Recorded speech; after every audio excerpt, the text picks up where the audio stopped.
I'm just reaching out here to see if anybody else is around, because when I was really at the bottom of the bottle, this was probably my worst time at night. There's nothing going on, nobody about. You don't want to ring anybody. It was late. And this was the time I felt most vulnerable, if that makes sense. And there was nobody to talk to, nobody to watch, nothing. It was deadly, deadly silence. There it is now, listen. Nothing. I mean, I'll put the TV on. But I don't want to put the TV on. So now I'm sober. I can do what I like. I go for a drive if I want, go for a walk, do whatever I want. There's a 24-hour supermarket somewhere.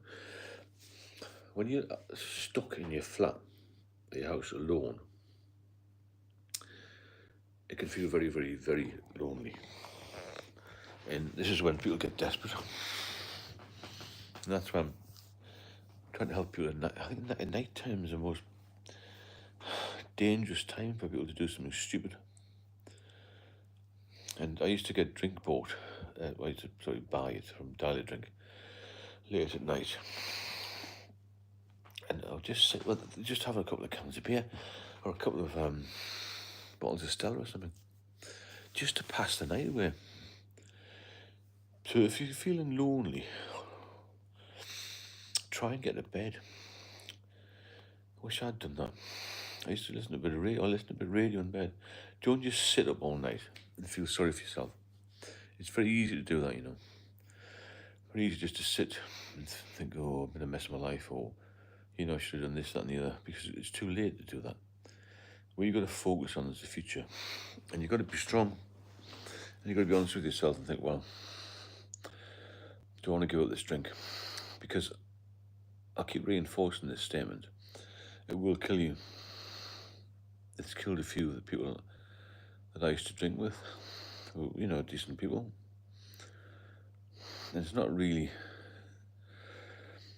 a thing I can stop myself. You've got to want to do it yourself. I can advise people. But unless they want to stop drinking, they're going to fail, aren't they? But yeah, let me know about night times. How you feel. Do you feel different at night to during the day? Oh, I used to feel terrible at night. I used to get home. I sometimes used to go to the pub and get a taxi. You know, when I'm a good manager.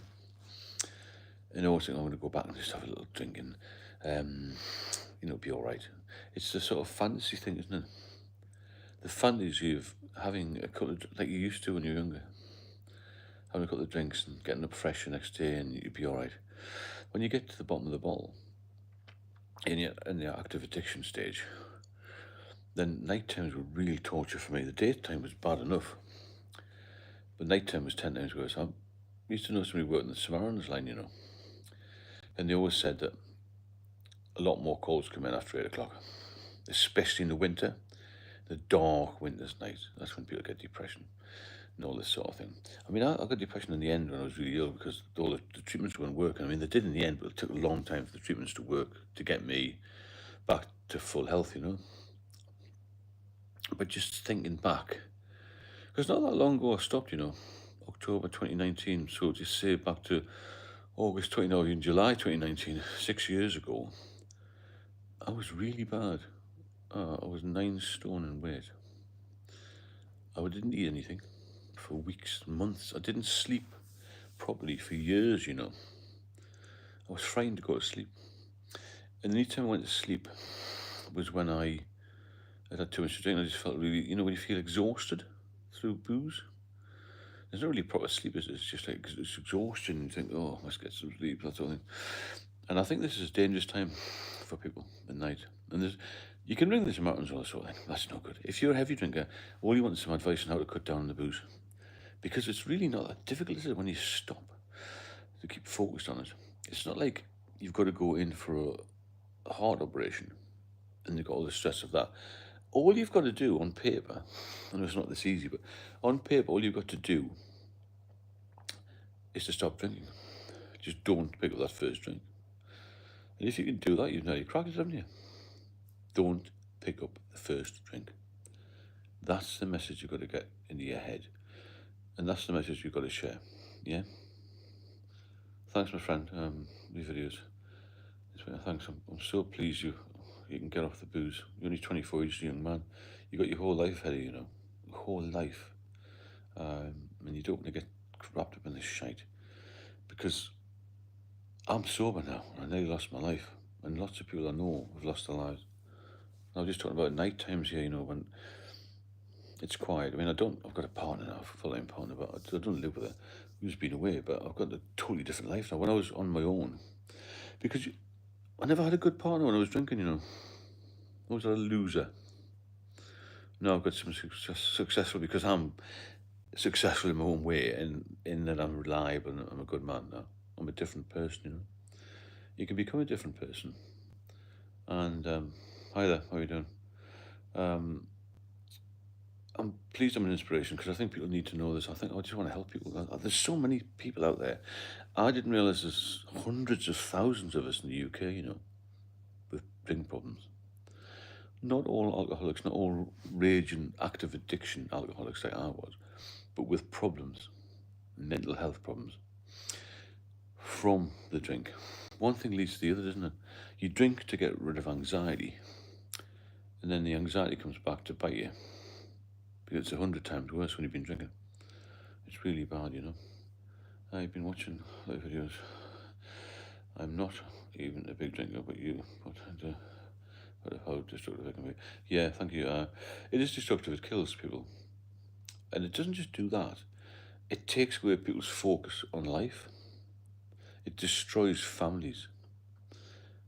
I think I probably missed about 10 years of my daughter's life because of alcohol.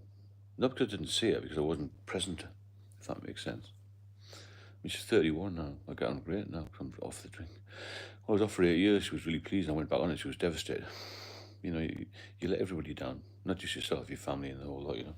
It's a horrible, horrible disease, alcoholism. It's not talked about enough. The problem is, I think, I've got nothing to lose, so I can tell you what it's all about. I don't care what I say about Witherspoon's contributing to alcoholism. I don't care what I say about that. I'm not breaking the law. I'm just being honest with people and saying what I think. And I know what nearly killed me, and it was the availability of booze, not enough warnings on it. Because in my day, people said, "Oh, if you just keep off the top shelf, keep off the spirits, just stick to beer, you'll be all right." But it's still all poison, isn't it? There were lots and lots of warnings. Everybody warned me when I was younger about drugs. And then drink was like, "Oh, how come I have a drink?" It's the same fucking thing, isn't it? Alcohol is a drug. It's all drugs together, isn't it? It's no different.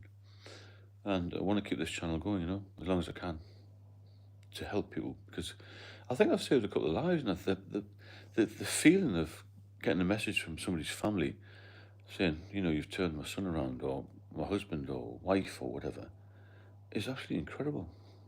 Because I'm not a superstar. I'm just an ordinary bloke who's been through a lot of shite in my life and managed to get back.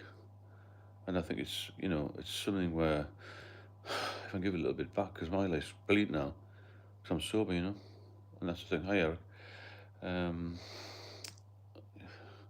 34, Canadian, very little youth, always on and off, man myself. Thanks, Eric. Cheers for that. Canada, what a beautiful place. Apparently, I've not been, but I've had a few people who've worked over there. And a friend of my dad's joined the police over there. I did some law enforcement over there. I never came back to the UK. I know there's a lot more life out in Canada than there is in the UK, especially at the moment. But yeah, it's a dangerous thing, isn't it? To slip into alcoholism and become dependent, and then it gets out of control.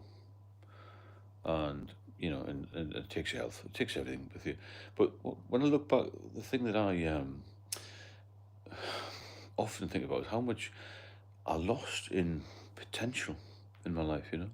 Properties I lost, and work, promotions, all that sort of thing. Because you just focus on the booze, don't you? You said in a video, someone who's issue with alcohol needs to speak with someone who's recovered. Yeah, Yeah, if it's just an alcoholic, a problem drinker needs to speak to another problem drinker. Obviously, you need to see a doctor if you need medication to come off. I'll keep emphasising that because I just stopped. I didn't know I needed medication to stop. But yeah, you need to speak to alcoholics. I know more than doctors do about alcoholism. A doctor can only prescribe. A surgeon can stitch you up and fix you, put metal plates in your arm, like he did with me when I had a bad accident years ago. They can fix you. But only I know, and other alcoholics will know how an alcoholic feels, and that's the key to it. How do you feel? What's your mindset like? Why do you crave alcohol? Why can't you stop? Most people can't stop because they're frightened of the withdrawal, you see. Because severe withdrawal can be very, very frightening. When you start to shake, you feel nauseous, you feel faint, and you start to sweat. And you feel panicky and actually paranoid. I think everyone's looking at me in shops and things, and I go in the bank. I remember once I went to the bank in London and I couldn't stop shaking. When I got the pen out, the old checkbooks, to write a check for cash, and I had to go outside and nip back. I went and have a couple of drinks, and I went back, and my hands were steady. It's incredible how one drink can bring you back to steadiness, as it were, when you lost all your nerve. And that's what the hair of the dog is. When you have one just to get you back on a level keel, as it were. But that's dangerous because once you start doing that, then you do it more. And every time you've got a problem, you'll do it more. And you have a drink, you reach for a drink, every single problem. I'm not saying you don't have problems when you're sober. You have just as many, maybe more, but because you've got more things going on. The problems you've got, you can deal with. When I was drinking, I couldn't deal with anything. I was frightened to open the post. I was frightened to speak to people. Frightened to answer the door. I couldn't drive the car. Couldn't go anywhere. Didn't do anything. I was trapped. You're a prisoner, to alcohol. That's what you are. You're completely taken by it. It weaves itself into every aspect of your life and every part of society. That's the problem. And nobody at government level seems to want to deal with it. And I often wonder why maybe the UK, US, maybe Canada, Australia, New Zealand have this massive problem with alcohol. A lot of other Europe, I mean, I've only ever been to Europe. Most of Europe don't have this same culture. Germany's got a bit of an issue with alcohol, but not as bad as the UK. It's horrendous here. And I know, like I said, Australia's bad as well. Yeah, I like that. It feels like something between living and dying. You're right there. I was more on the dying side, I must admit, at the end. Like, I didn't live. I'm only living now because I'm sober.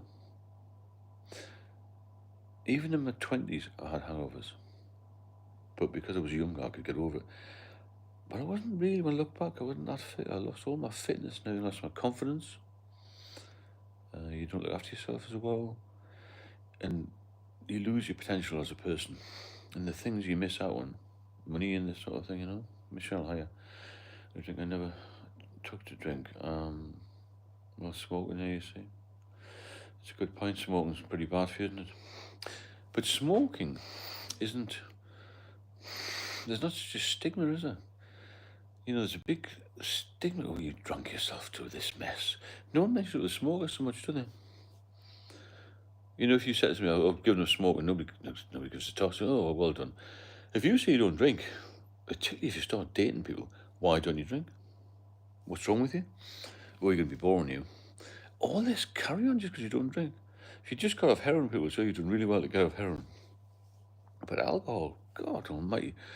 And you've got to be very blunt with it and say, I don't drink because it doesn't agree with me. Or you can just say I'm an alcoholic. I know it's even doctors look down on people, I think they do. I was having this conversation with a specialist nurse the other day on an alcohol care team that I'm hopefully going to do a bit of work with.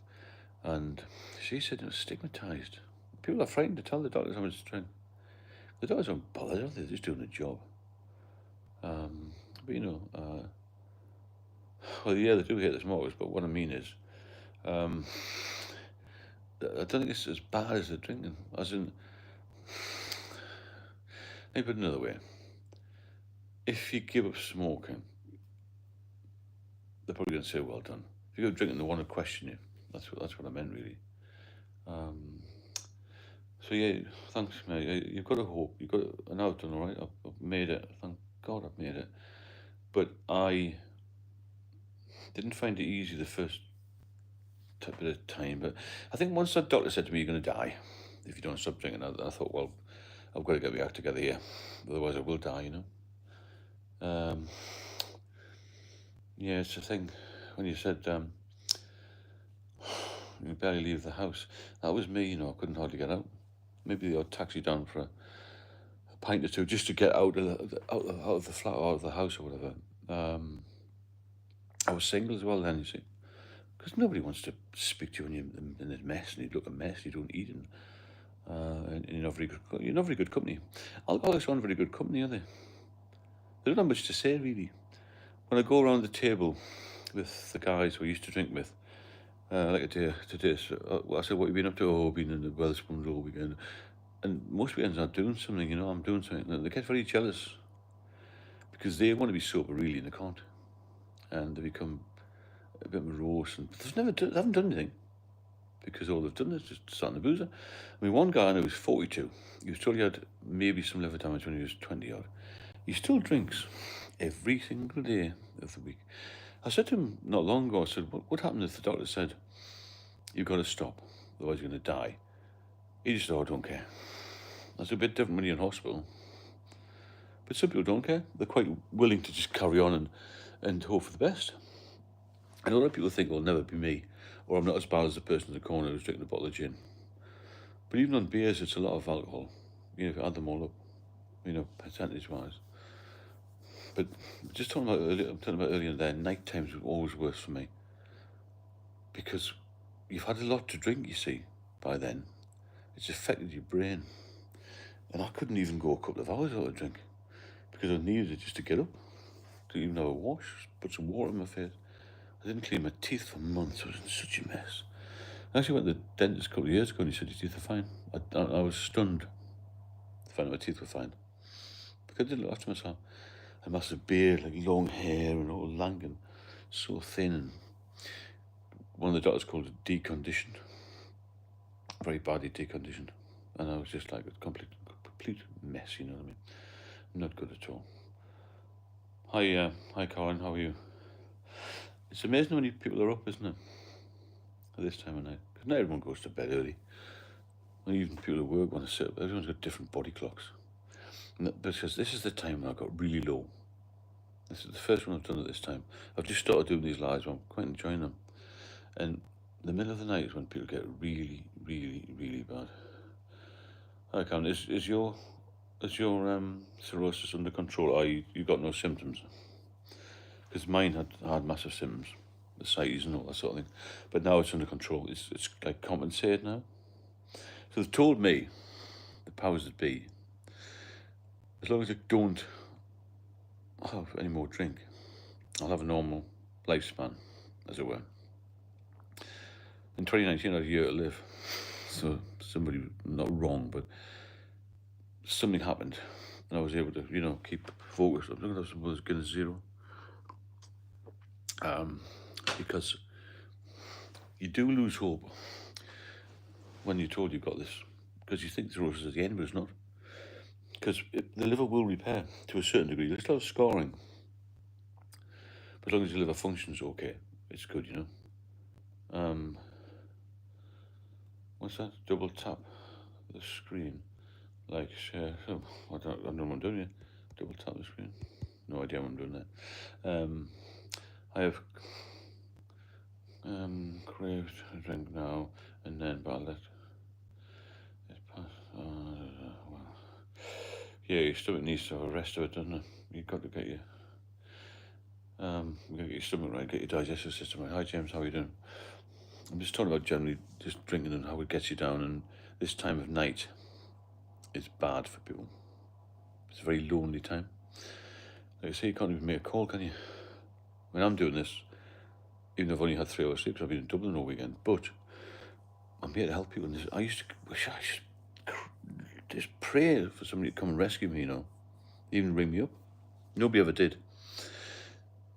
because it's a very lonely disease, alcoholism. You're on your own. And there's only you can stop it. That's the thing. Other things, doctors can fix you. But the problem with alcoholism, it's only you can stop. If that makes sense. It's really bad, isn't it? Let me just tap this again. I don't know what I'm supposed to be doing here. Tap the screen. This is live things. It's technology, it's not my strength really, as you can probably tell. I'm drinking now. Yeah, James, I think I spoke to me, Michelle.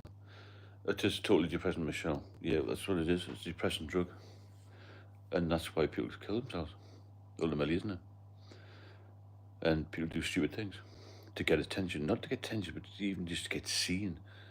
Because the doctors just haven't got time to see us all. I read somewhere, and it was a British medical journal or something, about how drug addicts, different drug addicts, get more help at first point of contact than alcoholics. About 1% of people get actually help in the UK who've got a drink problem. Most are just told to taper off or go to some sort of recovery team where you've got to turn up sober. And most alcoholics can't turn up sober, so they miss out the opportunity of getting any help. 52, struggling. Maybe have a look at one-to-one, and you can book one-to-one. Maybe someone get you off. I've got quite a good success rate getting people off, because I tell them straight what's going to happen to them if they don't stop. And it's not a very pleasant ending, unfortunately. I drank alone. Yeah, I see the sneakiness. I think we all hide the drink, don't we? Try to hide it, but most people know you're drinking. You can't get away with it for very long. Caroline, I have 2 weeks sober. That's good. How would you feel, Caroline, after 2 weeks? I never hear this, but I'm so used to drinking. I think it's, well, of course it's psychological. Yeah, I know what you mean. And yeah, I think psychological. Yeah, it is psychological as well. People drink for all sorts of reasons, but I think the main reason that people get addicted is because they get so anxious, then they've got to have another drink. As it's habit turns into addiction. When the addiction's active, then it becomes, you're so anxious, you've got to have another drink, because you think you're going to fall. I used to think I was going to fall over. I remember once I couldn't cross the road until I had a drink. That's just ridiculous, isn't it? I couldn't walk anywhere unless I had a drink. I couldn't go to the shop unless I had a drink. I couldn't get in a taxi unless I had a drink. And that all started years and years before that, when I thought, I'm going to have a drink before we go to any social events. You know what I'm saying? Trippy's, how are we doing? So before I actually stepped out of the house, I'd have a drink. And that's when you know you've got a massive problem. When you actually think, well, I can't even leave the house because I can't cope. You see what I mean? The working men's clubs. Yeah, not really left, is there? There's a lot less pubs around. A lot less drinking pubs. I mean, there's only Wetherspoons really is a drinking pub now. A chain of drinking pubs. A lot of the other ones are pretty much sort of gastro places, aren't they? Or pub restaurants, that sort of thing. Food's a big thing now, isn't it? Give it weed 21st. I've never had weed. I tried weed once, but I didn't smoke, so I didn't do anything. I mean, I was always drinking. I was pissed off, too drunk, really. Well, not really drunk. Didn't fall over drunk. I was just like be happy, mellow. It didn't go down very well with ex-wife, because she was a non-drinker, really. Basically a non-drinker. I used to go get soap poorly. Yeah. Reduced the strength, stopped getting poorly, but I've never quit. That's the thing, it's hard to quit, isn't it? I think we've all tried this tapering off, try to get a bit lower strength, try to be good, but rarely works, Rarely works. The only way to knock this on the head is to kill it dead and take the legs off it, and that's just to stop.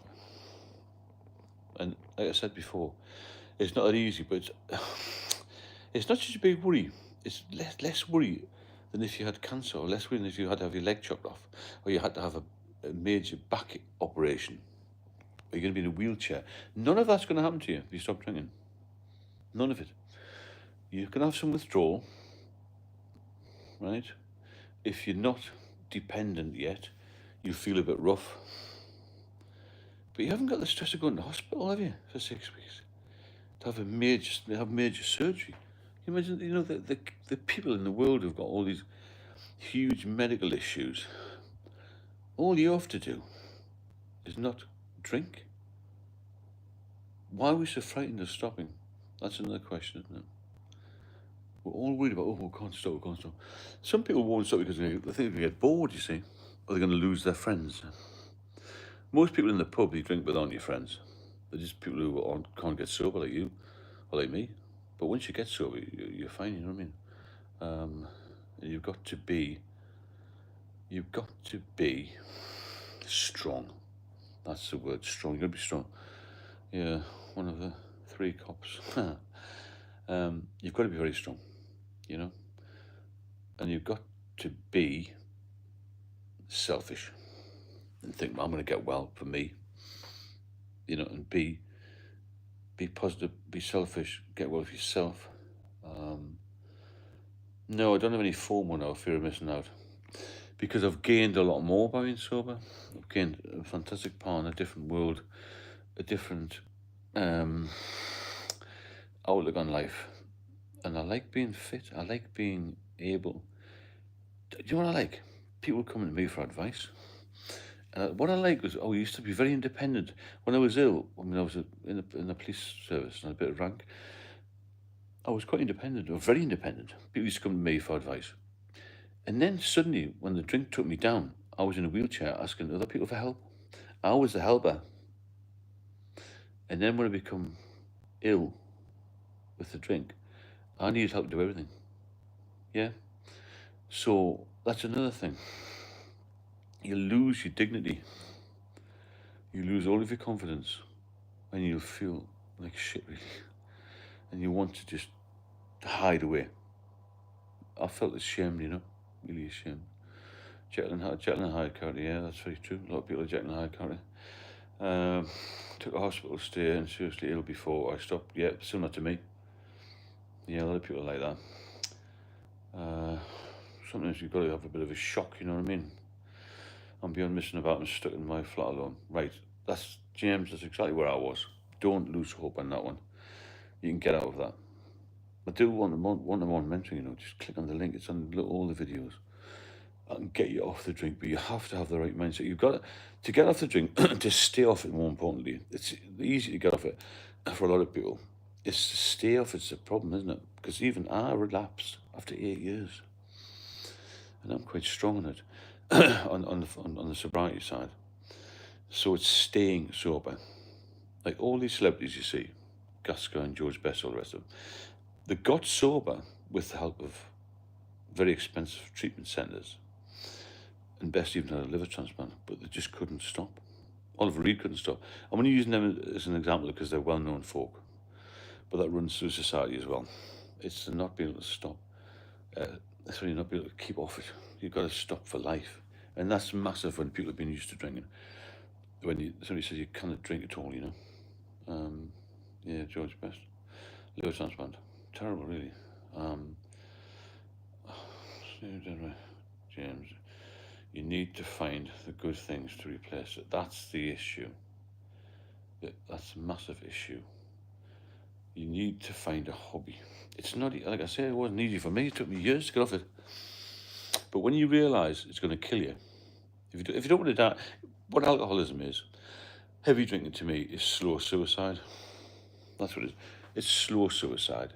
The guys in the pub that I know now are killing themselves. As they get older, their health is deteriorating much faster, if that makes sense. The rate of decline is quicker because the body can't fight. A lot of them have, in the winter time, nearly all got colds, sniffles, coughs. Since I stopped drinking, apparently if you've got cirrhosis, you have a lower immune system. My immune system is pretty strong. I don't get any sniffles, any cold, any bad heads, nothing. I don't take any medication for anything. And that's not because I don't want it to, I just don't need it, if that makes sense. Because my blood pressure's good, my blood's all good now. And I eat well. That's another thing, you must eat well. And it makes a big difference. Hi, good evening, how are you? Just got in for a Monday meeting. Right, what does the AA do for you? Because it didn't do much for me. Yeah, what if you were alone? You were alone. Well, I was alone, and I managed to get out of it. Because when you get well again, people will gravitate towards you.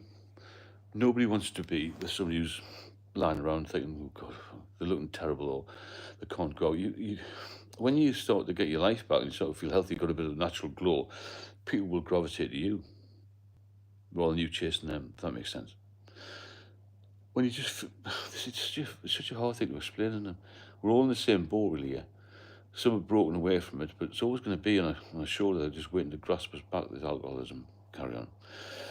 It's breaking that cycle of feeling rough and feeling sorry for yourself and feeling like you can't cope and life's not going to give you anything back. And this is why people commit suicide. It's as simple as that. I think there's a massive link, alcohol and suicide, huge link, because it is depressive. I wasn't seriously looking. I did Google how to kill yourself at one point. I did tell my daughter. She was when I told everybody now. And the doctors said they would do something about it. I was never referred anywhere. I just had to get myself out of it. And as soon as I started to get well again, that thought just disappeared. But when you've got a chronic illness where you feel terrible all the time, you're in hospital backwards and forwards, then you do feel so you want to give up, you see. That's the problem. A taught me about honesty. Good point, yeah.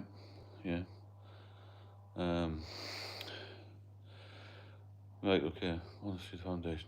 I think this 12-step thing put me off. I wasn't really, I didn't concentrate. I just wanted to get sober. I'm very impatient.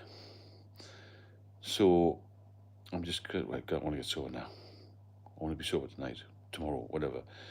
I wasn't willing to do all this learning and reading books, and I just didn't have the time. I don't know, I've got the patience for it. And I do believe it's helped a lot of people. I needed somebody to give me a kick of the arse, a medical person, or somebody to say, you're going to die. That was the thing for me. But I've told other people exactly the same thing. They're going to die, and they just go, I don't care. So it depends on your mindset. Do you want to be healthy and happy, or do you want to just lose your life? It's simple as, that's the way it goes, isn't it? But certainly night times are troublesome for people because you have a lot of dark thoughts at night. And you start to think, well, your mind wanders, doesn't it, at night times? It's all over the place. Notrexone. Naltrexone. I don't know much about it, to be fair. Marcus says, what's your thoughts on taking Naltrexone? I'm not really into that. I don't know about that, to be fair. Tim, you can't stop drinking, work in the day, then... Well, it's fair if you have it at night, as long as you're not caning it. You can get it in moderation, so it's okay. Yes, after 1 o'clock. I don't go to bed about 2 anyway. Michelle, and I'm here to just tell people about life, really, and this is the time I used to get really down, I don't now, but I know there are other people who would be really pissed off with life at 1 o'clock in the morning because they see no hope, and all they're going to see tomorrow is more drink. The circumstances and that pain, yeah, and there seems there's no hope. Michelle, that's very true. There's a vicious cycle of that. You feel there's no hope, then you drink and you feel worse. Every day you drink, you think you're going to feel better the next day, but you actually feel worse, much worse. And that's the cycle you're in. Did you not know you were going to die in your condition? What do you think was happening? That's a good point. I didn't. I got to the point where I couldn't actually think straight. I mean, I had so many slabs of beer and things in the flat. I lost my mind. It affected my mental health more initially than my physical health. I hoped tomorrow would be a better day. For months and for years, and it wasn't. It was really bad. You don't think straight when you're drinking all the time. Living, you were saying, sorry for the typos. God, it's just not about typos. We're just trying to get a message across. Yeah, don't worry about typos. I do it all the time. How did you manage to drink the next morning? Right. You have to have a drink. Otherwise you don't feel well. You never feel well as an alcoholic. But if you don't have a drink, you start to shake. and you start to feel as if you're going to die. So you have a couple of drinks and you just pull yourself around a little bit. So when people say, are you running at 100%? Nobody runs at 100%. Maximum is about 70% of how you feel. I feel really good, 7 out of 10. When you're an alcoholic, you feel minus 1 out of 10 all the time. And you're just trying to get back to 0 with a drink. It's really, really difficult. You forget the terrible effect it has on your mind. It's very true, Quantum, yeah. That was my issue, really. You can't think straight, yeah. You're so right there, that was me, 100%. Yeah, really, really bad. You can't think straight, you don't want to think straight. I think you switch off, your mind switches off. You come like an automaton, you're just going through the motions of trying to, trying to be okay. Yeah, that good one of yours must be a godsend. Where you so? Oh God, yeah. I've been only been a couple of years. I've been sober 4 years before I met Samantha, but I told her straight away, and she's very sensible. She's very well educated, so it's been fine. I'll never drink again. I've got too many people to let down. My life's too good to drink. If that makes sense. I've passed that. I'm sober confident. I've been sober confident for a long time. So another thing that you've got to remember is don't mince your words. Don't say, well, I don't drink because I want to keep fit. I don't drink because I want to drive. Don't drink because of just tell them. Tell people if you meet them, especially if you want a good relationship with them. I don't drink, so I'm an alcoholic. I've got a problem with it. If they're right for you, they'll stick with you. If you start telling lies, that's a goner. You've got to be very honest with you, and you have to be straight with people and say, I don't drink because I've got issues. People will understand that. Good people will understand that, if that makes sense. You know what I'm saying? You've got to be straight as a die. Honesty is the best policy in this case. No, well, in most cases, isn't it? Because if you tell lies, you're going to get found out, aren't you? Somebody's going to find out. Somebody will know you. Somebody will drop you in the shit if you go on a date and they'll say, oh, you got the drink or whatever's happened. There's all this shit. So just tell people. Tell everybody. And number one, if you're still trying to get off the booze, if the doctor says, how many do you drink? You drink 30 pints. Say you drink 30 pints. Don't say you drink 5. Because a doctor, I know a couple of doctors quite well now, socially, I mean, they don't care if you drink 50 drinks a day. They can't diagnose you properly. They can't treat you properly unless they know what you're doing. Right? If you tell them you're only having 5 drinks a week, they'll just send you home. If you tell them you're having 30 drinks, or 4 bottles of wine and 3 gin and tonics, half a bottle of whiskey and some vodka for breakfast, then they're going to look at you differently and you might get some help. You see what I mean? Mark, I did quit 8 years. Did you have to completely change your relationship to, and what caused you to drink again? Oh yeah, the 8-year period, I changed everything. I went to the gym, got really fit, met this woman 2014 who I thought was my future missus. It only lasted 6 months. She didn't encourage me to drink, but she said, she'd like me to have a drink. I didn't tell her I was an alcoholic, you see. I just said I was offered because I didn't fancy it and I was getting fit. But I wanted her more than I wanted my life in a way. So I was frightened to drink after 8 years sober, and I thought I could control it. A few days later, I was back at it full time. And then I learned from that I couldn't ever be a social drinker again. I couldn't just have 1 or 2. I had to have 10. So it comes back very, very quickly. You know what I'm saying? Tim, hiding the drink. Yeah, I remember that, coughing. When you open the can or taking the top of a bottle. I used to hide beer all over the place. Garages, cars, all that. Even in a field nearby where I used to live, I used to hide it in a black bin liner in a big hole. Mental. Madness, isn't it? I didn't want my ex-wife to find out. She was horrible. Yeah, go on. Oh, why? What's the question? So my younger brother died suddenly from drinking. That's very sad. I'm sorry to hear about that. Carry on, why? Or Rye, whatever your name is. It's horrendous that how many people die young, you know.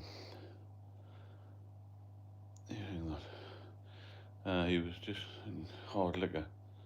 Who not? Yeah, it does kill a lot of people. It kills a lot of people from high blood pressure, you know. Strokes, heart attacks. Liver disease takes a long time to manifest itself. Cirrhosis is long. Takes a long time to die cirrhosis. I bet you, brother. Yeah, horrendous, your brother. Nephew, terrible. 38. Jesus Christ. 36. 38. Yeah, kills a lot of young people. And I was speaking to a specialist liver nurse the other day, a cirrhosis nurse. She said that there's more people younger. Cirrhosis used to affect people between 57 and 67, roughly that sort of age. Now it's affecting people in 30 or 40, which is incredible because they're drinking younger. And you see, my mate recently took his own life at 48 after years of drinking. Yeah, that's quite common, unfortunately. Really bad. Austin was 34, too young. Far too fucking young, isn't it? People would be dying. People, they're just dishing it out everywhere. You go to a local petrol station around here and get booze 24 hours a day. What's all that about? You know? You might as well just... The government might as well just say there's some poison, just go and kill yourself. Simple as that, isn't it? That's the worst. That's a little crisis you have. Difficult one, that. What's the worst? I was thinking about that. Fatty liver, not good, but I heard it's quite common. Thoughts. Fatty liver is the start of problems. Then it moves on to fibrosis, that'll get cirrhosis. You need to cut down the booze, you need to watch what you're eating, you maybe lose weight as well. Depending on the size of your body, as it were, you know, your athletic build or whatever, just watch your weight, be sensible, cut down the booze. It's not good at fatty liver, it's the start of it, you know. It is the worst drug in society, 100%. It's so easy to get booze. It's just, yeah, you get it delivered to your house, can't you? You know, just, now they've got all these Uber Eats and all that, and these delivery companies will just go to a local supermarket for you. If you got, I couldn't get out of the house sometimes. So to get friends, but I used to use this company called Dial a Drink, which worked from 10 p.m. to 4 a.m. And they used to bring it around, so I was just frightened of running out of stock. So I had so much beer. I could have opened a pub myself, but I was frightened of running out. I couldn't have run out with the money I had. I mean, they made thousands of pounds out of me, this company. It was all much more expensive than going to the shop. I couldn't get the shop. I couldn't carry anything. You know, it's not good at all. I don't know how this, you're in the burough. I've always... Yeah, the borough's bad. I just think it's, I think it's really, really bad, the borough. It's one of the shortest life expectancies in the UK, isn't it? Deprivation, that's just poverty, isn't it? And people got no hope and no future, so they just hit the booze. I was in a booze opposite the court the other day. The Central Bar was packed. Lunchtime, really, really busy. Cocaine was legal. I didn't know about the cocaine. I've never taken drugs like that. I mean, alcohol is my only drug, to be fair. I mean, it is a drug. It's not just alcohol, it's a drug. And it's not good.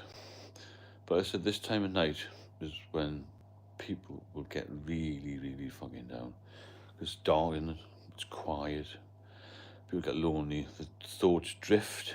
You know, when you're drinking, you don't sleep properly. You're constantly weak, and you're constantly fighting off this. I mean, to me, it was just a torturous life, you know. I went from having a really good life to having fuck all. It didn't take long, you know, for it to happen. It didn't take long. Because when you get to the point of drinking and you know it's causing problems, your relationships... My relationship was over when I was fucking married, to be honest. Not just that, when you start to have a few issues health-wise, and you start to feel paranoid and nervous, and that you can't cope, it happens very, very quick that you come down, you know, and you hit rock bottom. It didn't take long. I mean, I fortunately didn't have any problems with finance. I was alright with that way. But if I had finance issues as well, I wouldn't be here, 100%. Yeah, 40 slabs of beer. Yeah, a lot of booze, isn't it? Everyone has different stories, long term. Affects everyone, of course it does. It affects people differently. It's a fast, it's massively fast, quantum, hugely fast when you start to slide down, it doesn't take long at all, you know. Divorce wasn't a problem for me. I enjoyed being divorced. I didn't like the one. Heart disease, that will not help. Did you drink very strong beer? No, I didn't like spirits. I like it's like a long drink. I just drank Stella's mainly. Peroni pills, you know, that sort of lager. 5-6%, but a lot. But I drank regularly, you see. I never had a day off. Even though I was just having 2 or 3 drinks, I would still have something in my system. Not to the point of being drunk, but my liver was always getting a bit of a hammering, if that makes sense. It wasn't just completely clear. You know, people can say I have 3 days off. I never did that. It was a habit for me to drink every day. And I used to think, well, I'll just have another drink. And it became a habit that I became addicted to it. And I couldn't stop. And then when I retired, it was like, well, I'm retired now. Well, there's nothing to do now. I'm not answerable to anybody. I was divorced, sold the properties in London, had a flat. But we used to go to the pub, we used to float around and go on holiday and drink more and more and more. That was the worst thing. I know a lot of people who retired early, like me, in the police, drank themselves to death because there's nothing else to do. Or they didn't think there was anyway. Habit drinkers become alcoholics, and then the problem just gets worse, you know. 5% cider. No, that's all right. Listen, you know, they can't tell anybody not to drink. If you want to drink, just drink. It's just an advisory thing, this really, but it does kill you in the end. Only if you let it get out of control. I mean, some people can drink a lot and die a bit early, but I don't want to die at all now, because I've seen the finer side of life, you know. Obviously, we've got to die at some point. I don't want to be disabled by it. That's the thing. You know, people will have all sorts of issues physically by drinking too much. And they get to the point where, you know, they get bad backs and they get mobility scooters. And they just keep drinking, so your health never improves. I mean, every day you get older, but if you look after yourself, the chances of being reasonably active and fit when you're older are good. If you're always going to the pub every day and you're smoking and drinking as well, it's even worse, isn't it? Just look after yourself. Uncle died of alcoholism, 2014.